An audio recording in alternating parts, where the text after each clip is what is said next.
Hello and welcome to the Craft Beer Corner. For today's beer review, we're jumping into another beer from Sam Adams. This is the second of the new sampler pack that is out that we are jumping into. And the beer in question today is called Alpine Lager. It's not really a specific style. They say it's a hazy lager. We'll see when we get it poured, but they do, mention it's, not got no sub-classification. So we could just generically call this an American lager. 5.5% ABV on this one. They say it's got roughly 18 IBUs. And of course, Sam Adams, Boston Beer Company, parent company, is based in Boston, Massachusetts. So, Alpine Lager. Label art on this, as always with Sam Adams, is just a clean design.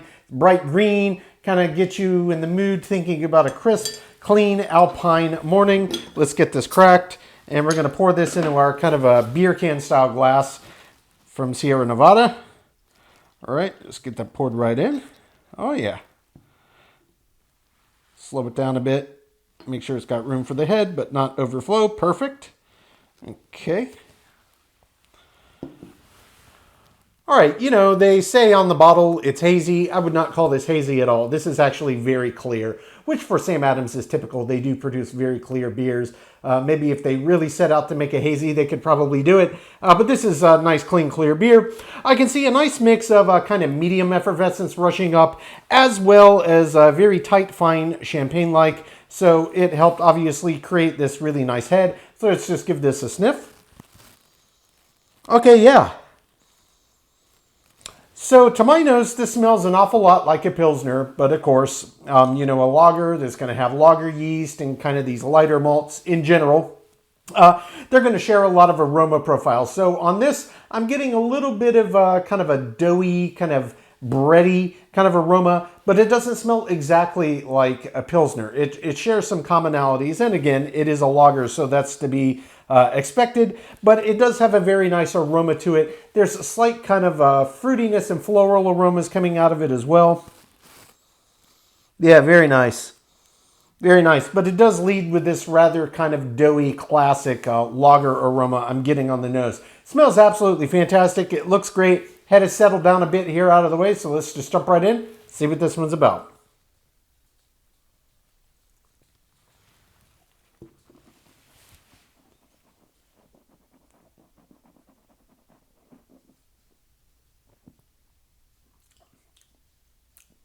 Oh yeah, that's very nice.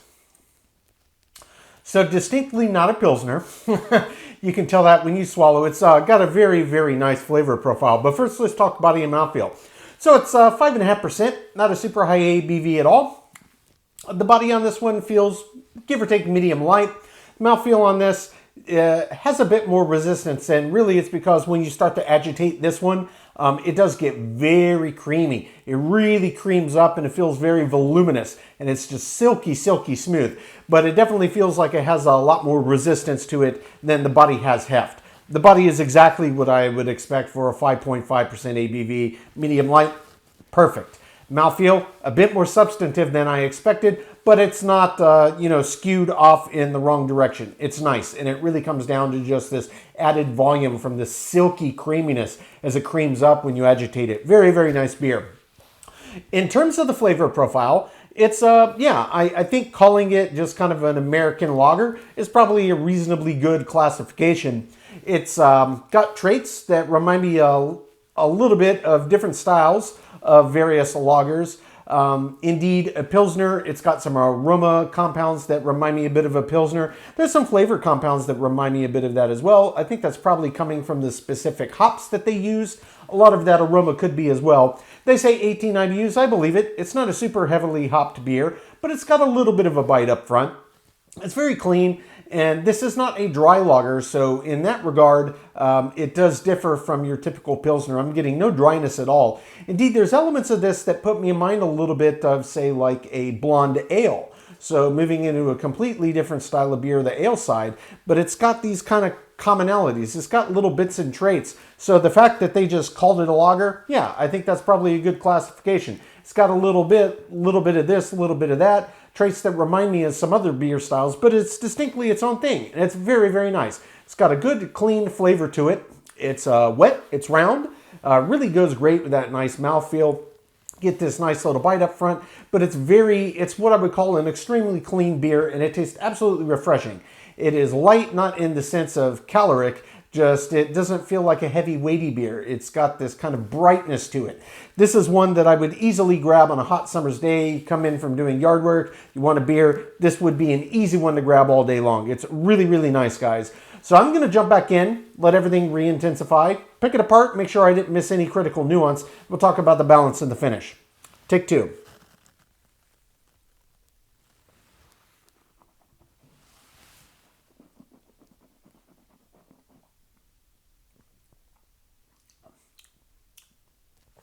It's got this classic lager vibe to it, but you can't quite put your finger on what it is exactly you're tasting. Hey, what style is that? I think American lager. I think that's aptly named. It's got this nice, little bit of bitters that hit you up front. It's got these very clean flavors that pop through. I would say there's a little bit of kind of a grainy vibe in the background, which you can often get with Pilsners, and of course, things like Berliner Weisses, beers that are completely different styles, but it's got a lot of these kind of similar elements. On this one, there's even a little bit of fruitiness that pops through. If I had to call it what I think it tastes like, fruit-wise, it borders on a little bit of lemon, but it's not like a bitter rind and peel. It's more like flesh of fruit, but it's subtle.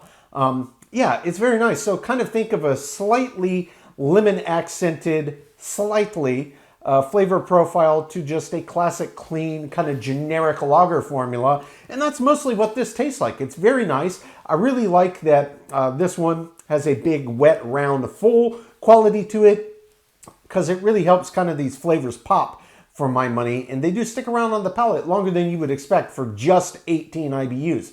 It's a very, very nice beer. It's very refreshing. It tastes absolutely clean. In terms of the balance, obviously we're talking about what grains did they use in the malt bill on this one, how much of their specific lagering yeast, and of course their hops. Whatever their specific recipe is, it's excellent. As I have come to know and expect from Sam Adams, they really brew very, very good beers that are going to appeal to most palates. So this is a very, very nice example. This is one that I think, for my purposes, I would go back to any time I was craving a beer that just wasn't super heavy. And certainly on a very hot day, this would be an easy one to grab. Kind of the same reason I would grab a Pilsner on a hot day when I wanted a beer. But the balance on this, I wouldn't change a thing. I think it's absolutely fantastic as is.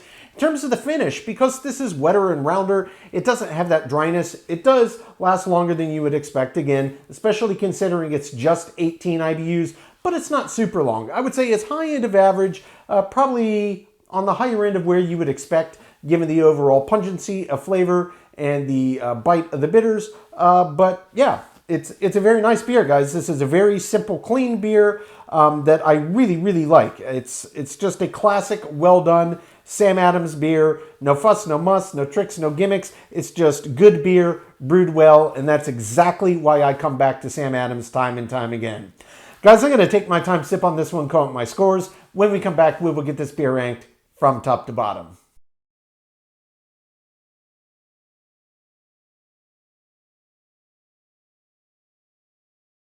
All right, now that we've gotten to enjoy this beer, we're going to get it ranked. This was Sam Adams Alpine Lager, an American hazy lager that clocked in at 5.5% ABV. Sam Adams, Boston Beer Company based in Boston, Massachusetts. So this was the second and last beer in the new sampler pack that I had yet to review. Really, really good, guys. Sam Adams is nothing if not very, very consistent with their beer. So this was another one that did very, very well across the board, but there were a few categories that didn't quite get a perfect score, so we're just going to jump right to those categories in question. The first of those was the aroma. The aroma on this beer did smell very, very nice, and it was certainly above average in terms of pungency, but you did actually have to get really right up on it and kind of work for it to start to pick up the nuance. But it did smell very nice. I gave the aroma an 8 out of 10. The second category that did not get a perfect score was the body.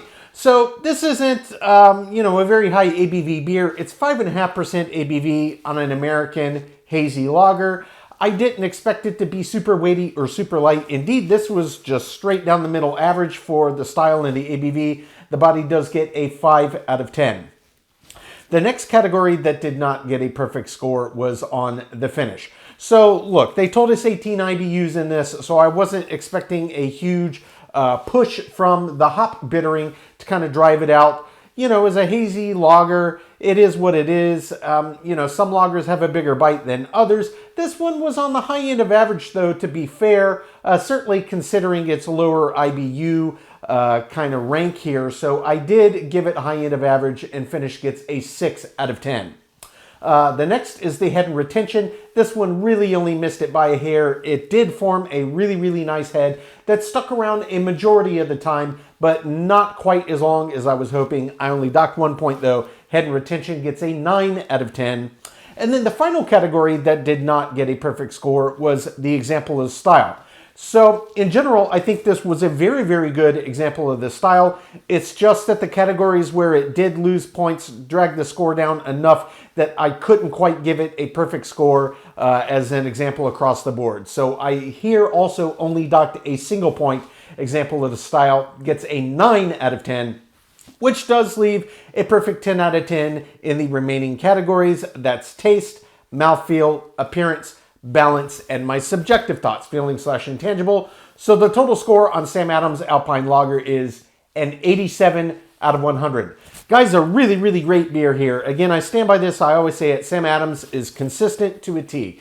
You know what you're going to get when you get a Sam Adams beer. It's going to be a very well done representation of whatever particular style it is they're brewing, and it's not going to be super offensive to most palates. It's a very, very good craft beer for people that are just getting into craft. Obviously, very good quality ingredients. Their quality control is excellent, but they don't go as over the top as some of the American craft brewers, so it does make a lot more approachable beer. And in general, I find that their beers tend to be much better everyday drinking beers. Say, you know, you just want a good craft beer, you know, just grab one. It's not going to be over the top. It's going to be very good, very consistent, and you know what you're getting anytime you grab a Sam. This was another great example. Guys, great beers in the sampler pack. I definitely recommend checking in your stores. Well worth picking up. I really enjoyed these beers, and that is just another winner from Sam Adams. Folks, that's today's review. As always, I do sincerely appreciate you tuning in today. Please don't forget to like, comment, and subscribe. And if you want to stay in the loop when our videos go live, just turn on your notifications by hitting that bell icon. Until next time, keep it beer, keep it craft. We'll see you on the next one. Cheers.